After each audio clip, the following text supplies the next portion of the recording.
நம்ம இப்போ என்ன பார்க்க போகிறோன்னா விவசாயியும் பாம்பும் என்ற ஒரு ஸ்மால் ஸ்டோரி பார்க்க போகிறோம். வாங்க குட்டீஸ், வீடியோக்குள்ளே போகலாம்.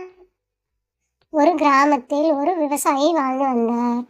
ஒரு நாள் அவர் வயலில் வேலை செய்து கொண்டிருக்கும்போது ஒரு பாம்பு அவரை கடிக்க பார்த்தது. ஆனால் விவசாயி அஞ்சவில்லை. அவனிடம் இரக்கமுடன், "நீ என்னை கடிக்க ஏன் விரும்புகிறாய்?" என்று விவசாயி கேட்டான். "நான் உனக்கு என்ன தீங்கு செய்தேன்?" என்று கேட்டார். பாம்பு வெட்கப்பட்டு, "மன்னிக்கவும், எனக்கு பயம் வந்தது, அதனால்தான் கடிக்க நினைத்தேன்" என்றது.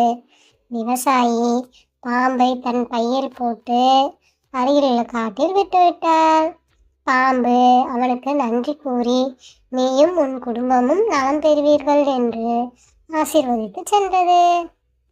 இந்த கதையிலிருந்து நம்ம என்ன தெரிஞ்சுக்கிறோம்?